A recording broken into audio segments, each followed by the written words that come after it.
still run the Sullivan yellow? No, that's not it. Section yellow? Yeah, section yellow. We're still part of that, yes. All right, excellent. Mm-hmm. Got a game coming up. Mm-hmm. Did anyone read the letter that Aaron Jones sent? I did. It was very That was classy. Very classy. It's what makes you want to be a fan of certain sports or certain athletes in the sports. It makes you excited about it because you get.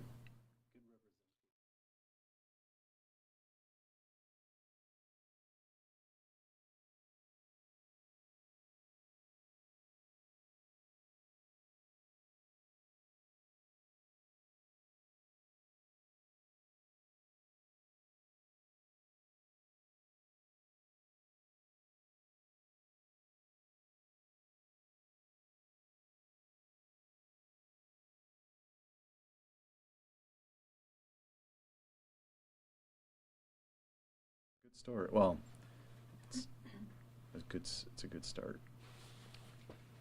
Now, the irony is what Trey mentioned as far as section yellow is the one thing I told you not to talk about today. You picked the one thing that I said, nah, scratch Oh, that. got it. But it's, I mean, it's fine that you asked. I'm just, it's ironic. It's Oh. just very ironic.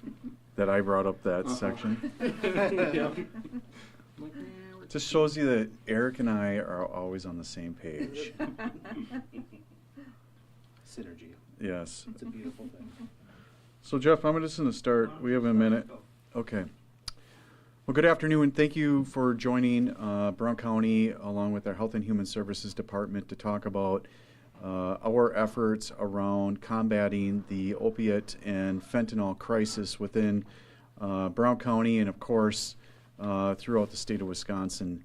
I think it's fair to say that there's a good chance that one of us in our community has experienced or knows somebody who has been unfortunately a victim of either a fentanyl overdose or an opiate addiction. And so 2 years ago, because we were seeing, as you can see the board over here, an alarming rate related to opiate overdoses and the fentanyl crisis, myself along with the public health officer, Anna Nick, declared fentanyl as a public health crisis. And in the past 2 years, Brown County essentially put together a program that would ultimately try to bend the curve. And as you can see right now, we're 50% year over year down in terms of the total numbers. So that's a positive sign that we're making improvements, that our small piece of the puzzle is perhaps working. We feel confident that we are definitely doing the initial pieces as we related or we announced last week, where we talked about the awareness campaign, the 4 million impressions that we were able to get out to the public, whether it was through mailers to the direct homes, whether it's through the TV ads we did during Packer games, whether it was through the billboard campaign, one way or the other. We made an effort to make sure that the families, the homes, got the message that if you're not talking about fentanyl in your home, you need to be, because it's that one pill that could kill. And we need as a community to rise up and do something about it. And so from that standpoint, we talked about that last week. We feel that the health department, human services, our community partners all really effectively did that part of the puzzle. Now that doesn't end, of course, that will continue. But then the next part of the discussion really is, all right, I have an addiction. I want to look at preventive measures. What can we as a community and as a county with limited resources, what can we do to be most effective? Now, Brown County was fortunate enough to join forces with other counties in the state of Wisconsin to receive the opiate settlement dollars, and I see a representative from the governor's office here.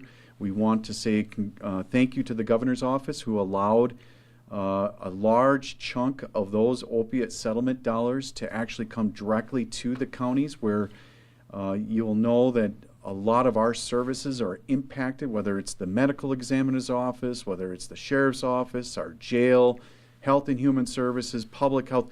The list of the list of county departments that are impacted. That decision by the governor's office, along with the legislature, to allow the opiate settlement dollars to come directly to counties was a very important piece, allowing us to have the dollars to actually implement some of the strategies that we're putting forward. Brown County did, in fact, with the County Board of Supervisors, enact a 10-year plan that both looked at the awareness campaign, the recovery, the rehabilitation, and then, of course, public safety. Today, we're here to talk about the recovery rehabilitation. Eric Pritzel, who is our Director of Health and Human Services, is going to talk from that perspective. And of course, we have some individuals who work within the Health and Human Services Department to talk a little bit more about that ground floor game.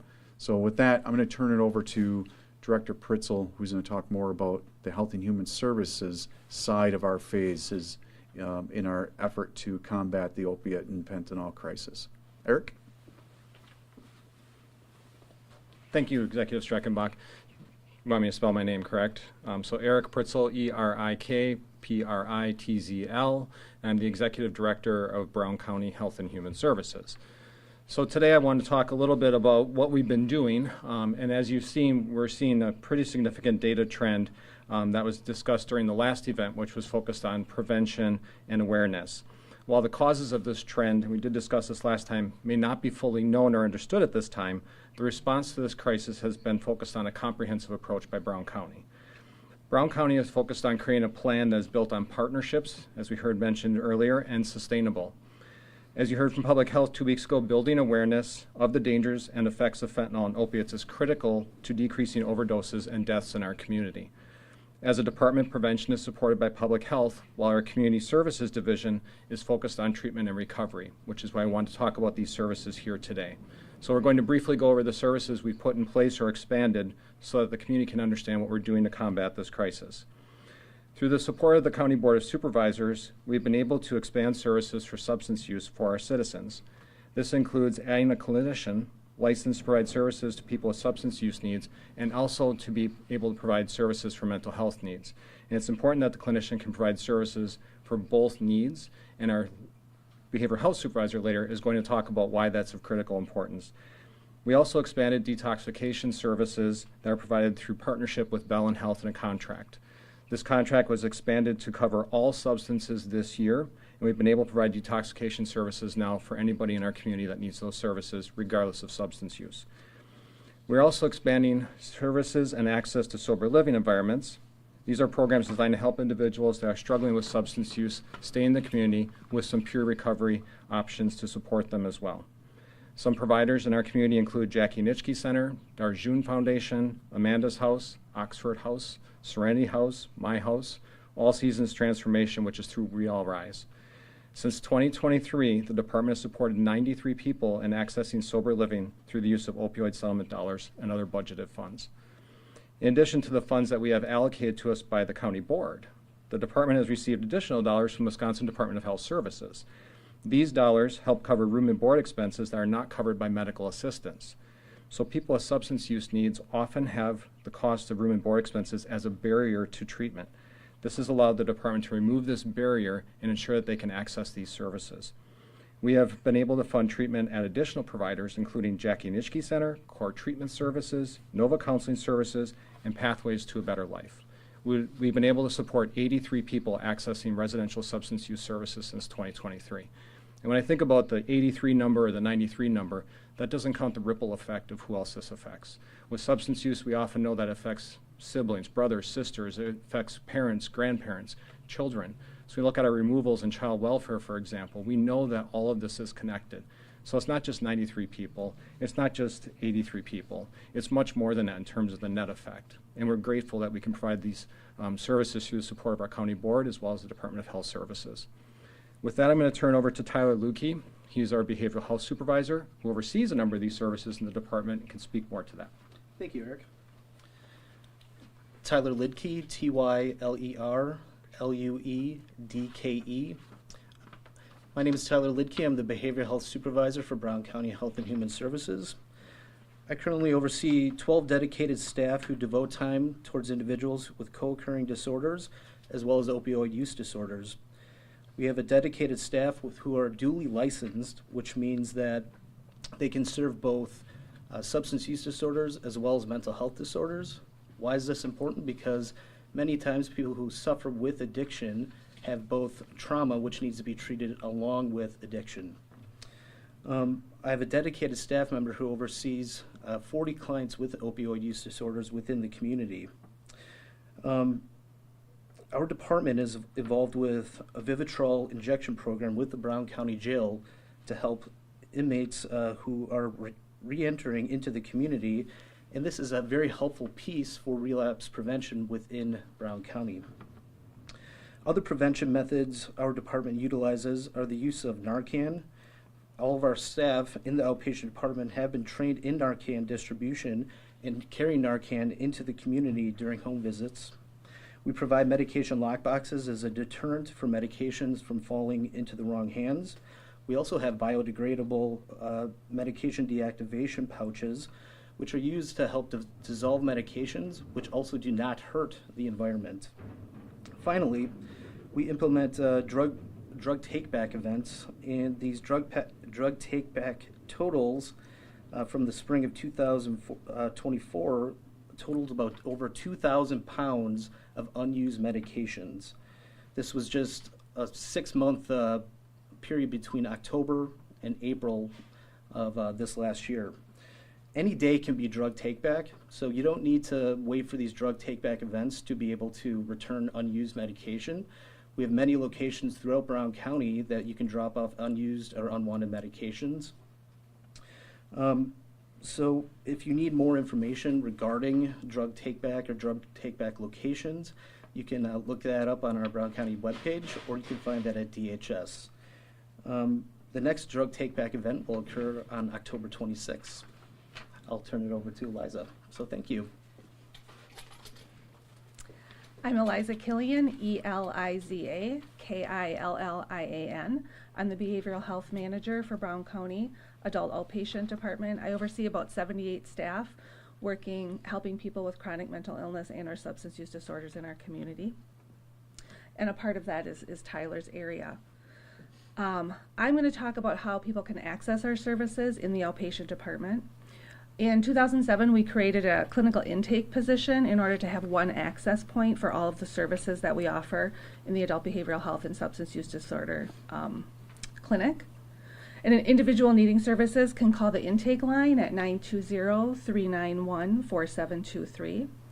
Intake would then do a screening over the phone, including ensuring the person is a Brown County resident, what insurance, if any, they have, and discussing our sliding fee scale, if they have current providers, and a brief description of their concern. If they're requesting detox or residential treatment, intake will then review the process and how to obtain services. If they have Medicaid, Brown County is able to fund the room and board portion of their treatment stay. If they do not have insurance or their insurance will not fund, then our intake person is able to do an assessment to ensure that the appropriate treatment level of care. Brown County is able to fund the full cost if no other payer source is available. Brown County is also able to fund limited sober living stays until the individual is able to find work or apply for disability benefits. Also known as recovery residences, these facilities promote healthy recovery from a substance use disorder and support those in recovery through the use of peer support. These are alcohol and drug-free environments where residents can establish or maintain their sobriety and work on skills to again live independently. And we also brought some flyers with a QR code that can be scanned, which takes people directly to our webpage for more information on services. And then back to Eric. Thank you, Eliza. So we covered the services we either are providing and have provided for some time or expanding, and we're not done yet. So there's more things on the horizon. Two things that are coming up in the near future are expanding sober living environments. So we want to support expansion in the community of operators or providers, and we're going to do this through one-time funds. So we're going to have an application process where providers can then submit applications to address those startup needs or expansion costs, so that we can increase the capacity of sober living in our community, because we know that's such an important resource for people in recovery. The second thing we're going to do is put an application out for youth residential substance use treatment. This is a gap in our community. We know we've had providers in the past. We currently don't have a youth residential substance use provider in terms of residential. So we want to get another application out that will allow somebody to step forward, or somebody's, could be multiple, and provide that service, again, addressing one-time startup costs. So we're trying to, through all these efforts, have a sustainable plan to address substance use, treatment, and recovery in our community. We know there are many other providers in the community doing great work.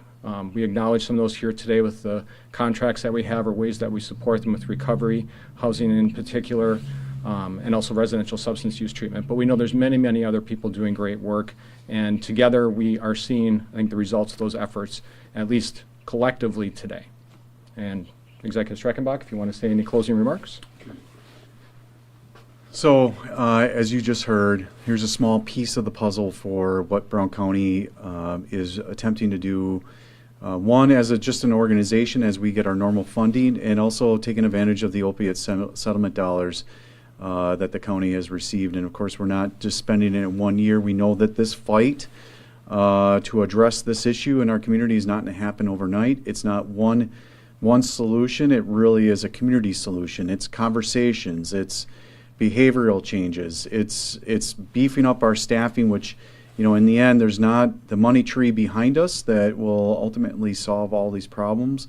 What will solve the problem and will put a dent in the numbers is us as a community coming together collectively to try to address the issue. And hopefully through all the different oversight committees, all of our partners at the state, our professionals on the ground floor, our Board of Supervisors, the Board of Health, Human Services, everybody collectively helping guide Brown County.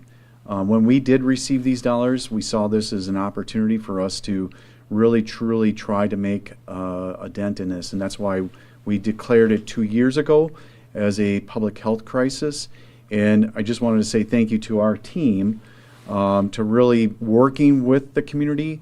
I know that we have, through the health department, a number of action teams that were formed in trying to address this issue. And so I would say this: one, we recognized the issue as a crisis in our community. Two, we mobilized, we declared. Through our teams, we put together efforts, and then we went to the county board, asked for the ability to put together these different phases, whether it's in the prevention awareness campaigns or what we heard about today as far as recovery and rehabilitation. And tomorrow, you're going to hear from the public safety side. Of course, we need to address the supply side. And so you'll hear tomorrow about the drug task force agents that we brought on specifically to address the supply side. So hopefully in this journey that the county is on over the course of the next 9 years or 10 years, depending on how this evolves over time, we're in the right path. As we see on the graph, we're bending the curve, but we're not out of the woods yet. And with that concludes our formal presentation. And of course, we're all available for questions while we're up here at the podium. And of course, these guys are available for one-on-ones for the more direct questions. Any questions for the group of us up here? Yeah, looking at the chart there, how does that compare to the average of the rest of the United States? So, I mean, obviously there's a pretty steep drop there. Is the rest of the United States seeing a steep drop, or is this just Brown County that's seeing the Did you get that answer? Because I remember asking you that. I believe it was a 10%. It's a 10% nationwide, in Wisconsin, 10%. Do you want to? Data that was just reviewed. So the state of Wisconsin, from what I'm being told, has seen about a 10% decrease. And right now we're seeing obviously a better return or a better decrease here locally. And again, nobody really, we want to believe that our efforts, of course, are making positive impact, and that our awareness campaign was successful. Thinking about that awareness campaign, we partner up with the Green Bay Packers, Wisconsin Counties Association, the surrounding county health departments, WLEK with the promotions of those TV ads, which the impressions on that were pretty significant. So in the end, we're proud of the number that we're seeing right now, but not proud about the problem. I mean, that's the scary thing about it. Any other questions? Are you guys ready for the one-on-ones? Okay, awesome. Thank you for your interest in the story. Thank you. Thank you. Thank you, guys. Sure. Keep up the good work. You too. That's right.